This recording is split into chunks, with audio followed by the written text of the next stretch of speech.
Ini ada pertanyaan. Bro Timothy, bagaimana Anda bisa waktu itu memprediksi kenaikan Bitcoin sampai di level 100.000 ke atas? Faktor apa saja yang dilihat untuk memprediksi Bitcoin? Ini sebenarnya sangat simple ya bro ya, ini sangat supply dan demand. Bitcoin itu kita tahu supply terbatas, baru 19 juta sekian yang di mining. Dan kita tinggal lihat jumlah Bitcoin yang di mining setiap hari itu ada berapa koin, berapa banyak yang di exchange, berapa banyak yang keluar ke cold wallet.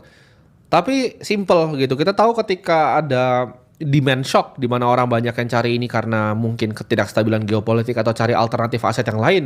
Di saat misalnya Nasdaq dan juga US tidak menjadi potensi investasi yang menarik, dan kita tahu di Cina kan saham kurang menarik ya bro ya selama mungkin 20 tahun terakhir, baru menarik belakangan ini.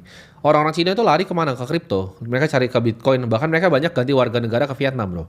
Kalau banyak yang bingung kenapa Vietnam tuh trading volume lebih besar dibanding negara-negara lain, Vietnam itu kebanyakan orang Cina yang ganti warga negara ke Vietnam. Jadi mereka trading kriptonya di Vietnam. Jadi jawabannya adalah karena makin banyak orang yang pakai gitu. Dan gampang, kita juga tahu ke depannya pasti akan tembus 120.000, ya itu udah kepastian gitu. Bener. Tinggal tunggu waktu. Kalau lu gimana bro? Jadi thought prosesnya apa waktu itu sampai kayak kita prediksi bareng-bareng 100.000 itu apa thought prosesnya? Kita juga jelas ya pakai banyak sekali yang namanya technical indicators. Memang itu bukan satu-satunya, itu hanyalah salah satunya alat yang kita pakai. Memang kenapa waktu itu 2022 akhir dan 2023 awal was the bottom for Bitcoin?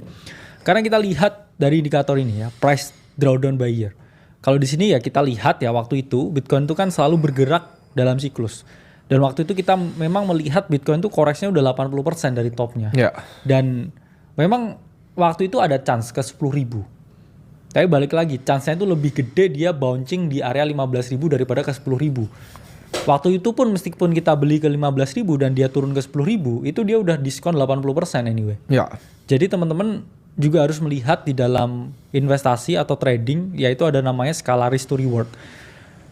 Suatu harga yang udah terkoreksi sangat dalam dan juga market waktu itu dalam fase ketakutan yang luar biasa tinggi. Berbeda dengan sekarang yang cukup serakah, itu adalah kita ngomong momen terbaik untuk mulai memperoleh exposure dan juga mulai scale in di market.